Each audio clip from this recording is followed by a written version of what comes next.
संपूर्ण महाराष्ट्रात महानगरपालिकेच्या निवडणुकांचा रणसंग्राम सुरू आहे. आपण सर्व पाहतच आहोत.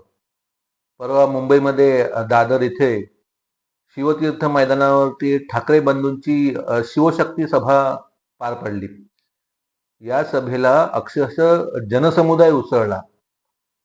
प्रचंड ते मैदान प्रचंड गर्दीने तुडुंब भरून गेलं. हे आपण सर्वांनी पाहिलंच असेल. निष्ठावंत शिवसैनिक, निष्ठावंत मनसैनिक आणि ठाकरे परिवारावरती प्रेम करणारे, ठाकरे कुटुंबाला मानणारे अशी जनता, असं सर्वच लोक बहुसंख्येने तिथे मैदानामध्ये जराही जागा शिल्लक नव्हती. न भूतो न भविष्यती अशी ऐतिहासिक गर्दी आपण सर्वांनी पाहिली. या सभेला भाषणही खूप चांगली झालेली पाहिली आपण. आदित्य ठाकरे यांचं भाषण अतिशय अभ्यासपूर्ण आणि खूप सुंदर भाषण झालं. त्यांनी तर मुंबईतील विकास कामांवरतीच त्यांनी संपूर्ण जोर दिला आणि वक्तृत्व त्यांनी केलं. त्यांच्या पाठोपाठ राज ठाकरे आणि उद्धव ठाकरे यांचंही भाषण त्यांच्या भाषणामध्ये त्यांनी मुद्दे ठळकपणे जोरदार त्यांनी मांडले.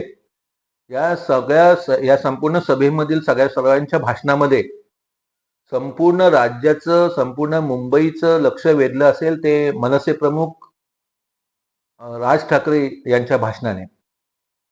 त्यांनी आपल्या भाषणामध्ये जे मुद्दे मांडले, जे मुद्दे तिथे ठेवले, ते मुद्दे ऐकून शॉक बसेल असं वाटलं. अतिशय धक्कादायक आणि अतिशय भयानक असे मुद्दे त्यांनी मांडले. ते मुद्दे फक्त मुंबईलाच नव्हे, फक्त महाराष्ट्रातच नव्हे, तर संपूर्ण देशाची अवस्था संपूर्ण देशाची अवस्था दाखवणारे ते मुद्दे होते. म्हणजे मुख्य मुद्दा आहे आजचा मुंबईची निवडणूक आणि मराठी माणूस. हा आजचा मुख्य मुद्दा आहे. संपूर्ण देशामध्ये अराजकता माजलेली आहे आणि या देशामध्ये काही ठराविक लोकांचीच मोनोपॉली आहे, हे आपण सर्व पाहतोय. मागे काही दिवसापूर्वी आपल्याला आठवत असेल की इंडिगो विमानाची जे प्रकरण झालं, इंडिगो विमानाची जी अवस्था झाली, तब्बल जवळपास 15 दिवस देशातील हवाई वाहतूक विस्कळीत झालेली आपण पाहिली आणि देशातील जनतेला नाहक त्रास सहन करायला लागला. हे का? तर ठराविक ठेकेदारांना, ठराविक या उद्योजकांनाच मोठं करायचं, एकाच्या हातातच सर्व यंत्रणा द्यायची. याचा परिणाम ह्या इंडिगो कंपनीचा आपण काही दिवसापूर्वी आपण पाहिलं. राजकारणामध्ये प्रतिस्पर्धी ठेवला नाही की विरोध करायला कोणी राहतच नाही आणि त्यामुळे हे अशी परिस्थिती निर्माण होते. सरकार हुकुमशाही पद्धतीने चाललेलं आहे असं आपण पाहतो.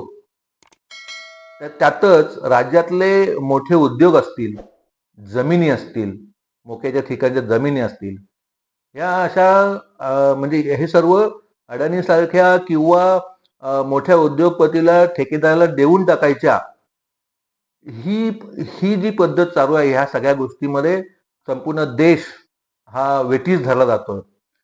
मंडळी, आपल्याला एक मी उदाहरण देतो जिओचं.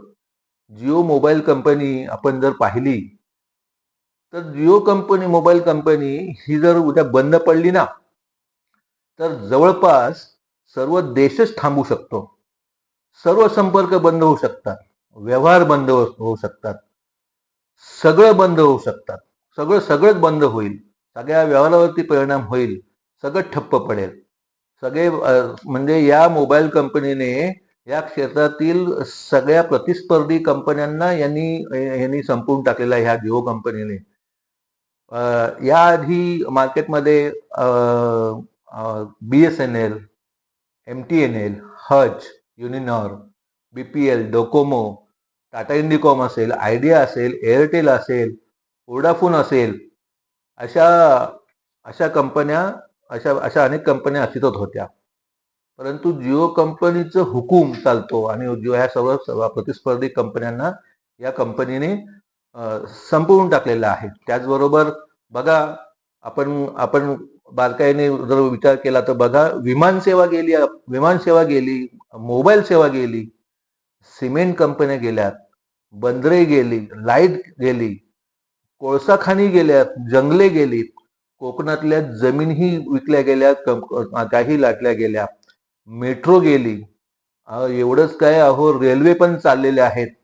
शासकीय शासकीय दवाखाने सुद्धा प्रायव्हेट होत आहेत. सरकारी शाळा प्रायव्हेट होत आहेत. आपली शेती, हे सगळ्या गोष्टी एक ना एक दिवस आपली शेतीही जाणार.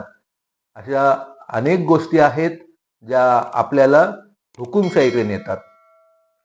ह्या सर्व ठेकेदारीचे, म्हणजे या अडणीचे किंवा अशा ठेकेदारींचे पाठीराखे कोण आहेत? तर मला असं वाटतं की मोदी हे पाठीराखे आहेत. पण त्यांचे भक्त म्हणतात की रोजगार मिळतो. कुठला रोजगार मिळतो? जर आपण सर्वांनी विचार केला, एवढं करून सुद्धा एवढं सगळं देशातली सगळी व्यवस्था अडाणीसारख्या उद्योजकाच्या हातात देऊन सुद्धा अडाणी किती लोकांना रोजगार देतो? कधी अभ्यास केला का हो? जरा करायला हवे ना अभ्यास, जरा माहिती घ्यायला हवे. संपूर्ण देशामध्ये जवळपास 35,000 कर्मचारी परमनंट अवस्थेत आहेत. संपूर्ण देशामध्ये फक्त 35,000 संपूर्ण देशात. आणि त्यापैकी महाराष्ट्रामध्ये जवळपास 1500 आसपास किंवा अधिक वजा होऊ शकतात. की फक्त एवढेच कर्मचारी, एवढ्याच कर्मचाऱ्यांनी या अडाणीने रोजगार दिलेला आहे. आता आपण अजून जर विचार केला तर आपल्या किती महिलांना अडाणी रोजगार देतो? ह्याचा कधी आपण विचार केला? कधी माहिती काढली? कधी काढा ना काहीतरी माहिती, कधीतरी अभ्यास करा. नुसतं अंधभक्त राहून नाही जमणार हो. त्याचा अभ्यास करायला पाहिजे. रोजगार किती निर्माण होतोय, विकास होणं गरजेचं आहे, पण तो विकास सर्वांचा व्हायला पाहिजे. सर्वांचा विकास झाला तर तेव्हाच देशाचा पण विकास होतो. सर्वांचा विकास होणं गरजेचं आहे. स्पर्धेतून विकास होतो. पण आता काय चाललंय, ज्यांची मनोपॉली ह्या देशावर चालू आहे त्यांनी स्पर्धा संपवण्याचंच काम जोरात सुरू केलेलं आहे. आणि हे सगळं, म्हणजे हे सर्वच गोष्टी संपूर्ण देशासाठी, राज्यासाठी घातक आहेत. मंडळी, देव, देश आणि धर्म हे सगळं मानायला पाहिजे हो. सगळं मानायला पाहिजे, ते मिरवायला पाहिजे. पण हे करत असताना याचा अर्थ भाजप हे कधीच होऊ शकत नाही. आणि म्हणून राज्यातील सर्व मतदारांना मी विनम्रपूर्वक आवाहन करतो, मुंबई सोबत राज्यातील सर्वच नगरपालिका यामध्ये या निवडणुकीमध्ये मतदान करताना भाजपाची हुकुमशाही मोडीत काढा. भाजपाचा हा भस्मसूर आपल्याला मारावाच लागेल. आणि म्हणून मी तर म्हणतो की भाजपा हटाव, मुंबई महाराष्ट्र बचाव. जय महाराष्ट्र. धन्यवाद.